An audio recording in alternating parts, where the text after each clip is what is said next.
हरे कृष्णा, राधे राधे। स्वागत है आप सभी का एक बार फिर से हमारे चैनल टू पिंकी शॉर्ट्स में। कैसे हैं आप सभी लोग? आशा करती हूँ आप सभी अच्छे होंगे, खुश होंगे और स्वस्थ होंगे। कमेंट सेक्शन में बताया कीजिए आप सभी कैसे हैं और साथ में राधे राधे भी लिखा कीजिए। अच्छा लगता है हमें पढ़कर और ये जानकर कि आप सभी अच्छे और हमारे वीडियो के माध्यम से हमारे साथ जुड़े हुए भी हैं। फ्रेंड्स, आज की वीडियो में हम जानेंगे कि बहुत पूजा पाठ करने के बाद भी उसका पूर्ण फल हमें क्यों नहीं मिल पाता, इसका क्या कारण होता है। उन कारणों को भी जानेंगे हम आज की वीडियो में। वीडियो स्टार्ट करने से पहले मैं आप सभी से रिक्वेस्ट करना चाहूंगी, अगर आपने अभी तक हमारे चैनल को सब्सक्राइब नहीं किया है तो प्लीज़ हमारे चैनल को सब्सक्राइब कर लें, बेल आइकन को भी प्रेस कर लें ताकि हमारे आने वाली वीडियो की नोटिफिकेशन आप तक जाती रहे। तो चलिए वीडियो स्टार्ट कर लेते हैं और जान लेते हैं उन कारणों को जिनकी वजह से हमें पूजा पाठ का पूर्ण फल नहीं मिलता है। जाने अनजाने में बहुत लोग पूजा के दौरान कई तरह की गलतियां कर बैठते हैं जिनकी वजह से उन्हें पूजा का फल नहीं मिल पाता और पूजा अधूरी रह जाती है। अगर आप गलत विधियों और नियमों के साथ पूजा करते हैं तो उसका विपरीत प्रभाव भी पड़ सकता है। तो चलिए अब हम जान लेते हैं घर और मंदिर में पूजा करने का सही तरीका क्या होता है। सबसे पहली बात, किसी भी भगवान या देवी देवता का पूजन करने से पहले स्नान किया जाता है। स्नान के पश्चात शांत मन से भगवान के सामने आसन पर बैठा जाता है। पूजा कभी भी खड़े होकर नहीं करनी चाहिए और ना ही खाली फर्श पर बैठकर पूजा करनी चाहिए। कुछ लोग पूजा करते समय जमीन पर ही बैठ जाते हैं, जो कि बिल्कुल गलत है। आप आसन पर ही बैठे पूजा करने वक्त। शास्त्रों में कंबल और कुश के आसन को पूजा के लिए शुभ माना गया है। वैसे तो भगवान सच्चे मन, शुद्ध विचार, सच्ची नीयत और संपूर्ण श्रद्धा से ही खुश रहते हैं, परंतु कुछ चीजें हैं जो शास्त्रों में बताई गई है उसे हमें जरूर करनी चाहिए। दूसरी बात, इस बात का भी ध्यान रखें कि पूजा का स्थान घर के फर्श से थोड़ा ऊपर होना चाहिए, क्योंकि भगवान अतुल्य और श्रेष्ठ हैं। इसलिए आप अपनी बराबरी में उन्हें रखकर पूजा ना करें। पूजा के लिए भगवान को किसी चौकी पर या फर्श से ऊंचे स्थान पर स्थापित करें। उसके अलावा पूजा घर में देवी देवताओं की मूर्तियों को कभी भी दीवार से सटाकर नहीं रखनी चाहिए। पूजा करते समय आपका मुंह उत्तर या पूर्व की दिशा में होनी चाहिए। घर या किसी भी मंदिर में पूजा संपन्न करने के बाद भगवान से अपनी भूल के लिए उनके समक्ष क्षमा याचना जरूर कर लेनी चाहिए। इससे भगवान आपके द्वारा जाने अनजाने में की गई गलती को क्षमा करते हैं और आशीर्वाद देते हैं। तीसरी बात, इस बात का भी ध्यान रखें कि पूजा घर हमेशा घर के ईशान कोण में ही रहना चाहिए। पूजा घर में किसी एक देवी देवता की मूर्ति एक से ज्यादा नहीं होनी चाहिए।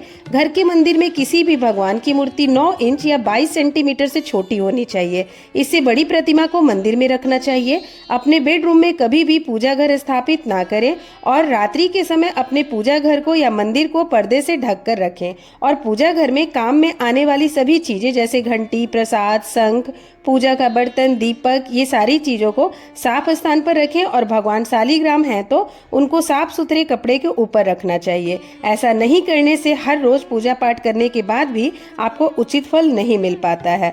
चौथी बात, इस बात का भी ध्यान रखें, अक्सर लोग पूजा करते समय सिर्फ धूप जलाते हैं, लेकिन यह गलत है। किसी भी देवी देवता की पूजा करने से पहले दीपक जलाना अनिवार्य माना जाता है। ऐसी मान्यता है कि दीपक भगवान के प्रति हमारी भक्ति भाव, हमारे द्वारा चढ़ाया गया प्रसाद, धूप और अन्य कार्यों का साक्षी होता है।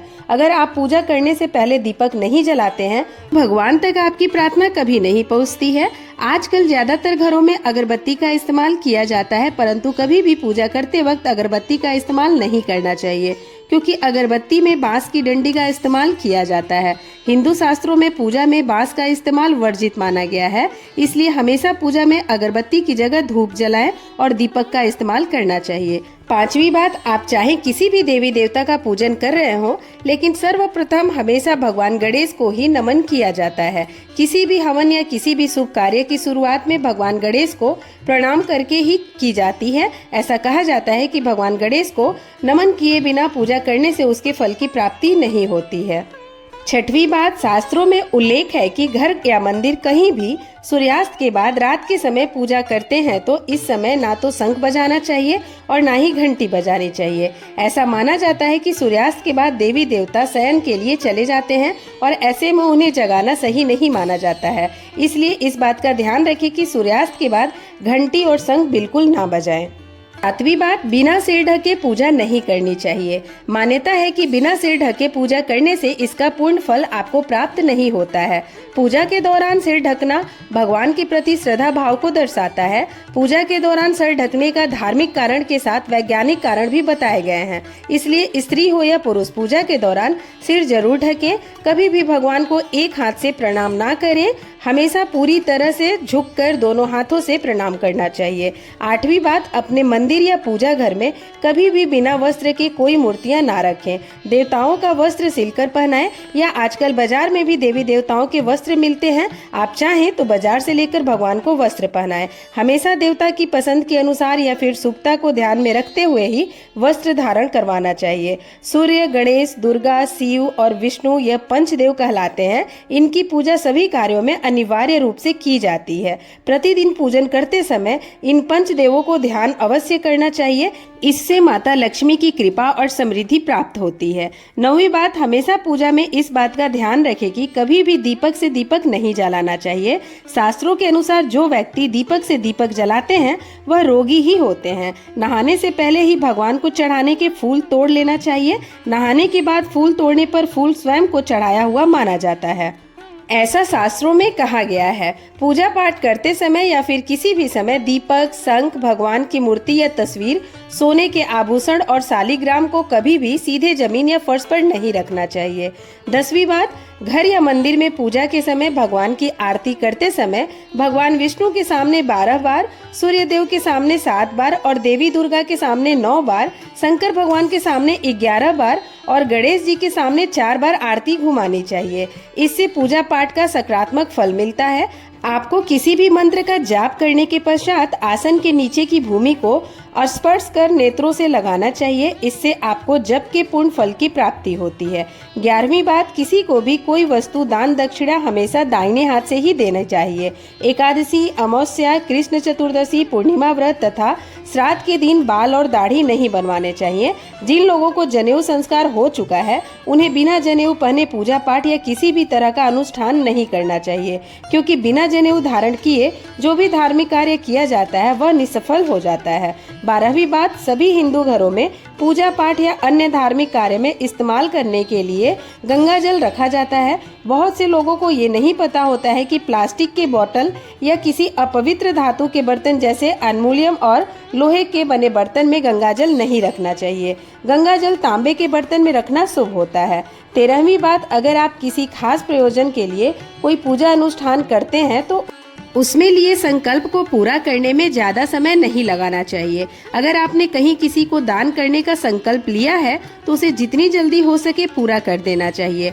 संकल्प को पूरा करने में देरी से पूजा अनुष्ठान का पूरा लाभ नहीं मिल पाता है। 14वीं बात, अगर आप पूजा करने के लिए मंदिर जा रहे हैं तो आपको हमेशा घर से लोटे में जल लेकर जाना चाहिए। कभी भी मंदिर में रखे जल या नल से भगवान का जलाभिषेक नहीं करना चाहिए। जब भी आप जल चढ़ाकर मंदिर से वापस आए तब आपको ध्यान देना है कि जल का लोटा कभी भी खाली घर वापस ना लेके आए। यदि आप उसमें जल लौटाकर लाते हैं तो इससे शुभ फलों की प्राप्ति होती है। ये बात, हर रोज लक्ष्मी स्रोत या कनक धारा स्रोत का पाठ अवश्य करना चाहिए। यह धन प्राप्ति और धन संचय करने में विशेष फलदायी माना जाता है। यह एक चमत्कारिक स्रोत है जिसके पाठ से माता लक्ष्मी की आप पर कृपा बनी रहती है। पूजा अर्चना के बाद आप इनका पाठ कर सकते हैं। इस स्रोत का पाठ करने से आपकी उन्नति होगी और धन की बचत भी होगी। आशा करती हूँ मेरे वीडियो के माध्यम से बताई गई जानकारी आप सभी के लिए यूजफुल होगी। वीडियो अच्छी लगी हो तो वीडियो को लाइक, कमेंट एंड शेयर करना बिल्कुल भी ना भूलिएगा। मैं एक बार फिर से आप सभी से रिक्वेस्ट करना चाहूँगी, अगर आपने अभी तक हमारे चैनल को सब्सक्राइब नहीं किया है तो प्लीज़ हमारे चैनल को सब्सक्राइब कर लीजिएगा, बेल आइकन को भी प्रेस कर लीजिएगा ताकि हमारे आने वाली वीडियो की नोटिफिकेशन आप तक जाती रहे। हमारे वीडियो में लास्ट तक बने रहने के लिए आप सभी का दिल से धन्यवाद। अब मैं आप सभी से विदा लेना चाहूँगी। मिलती हूँ अगली वीडियो में और भी नई जानकारी के साथ। तब तक के लिए आप सभी को राधे राधे, जय श्री राधे।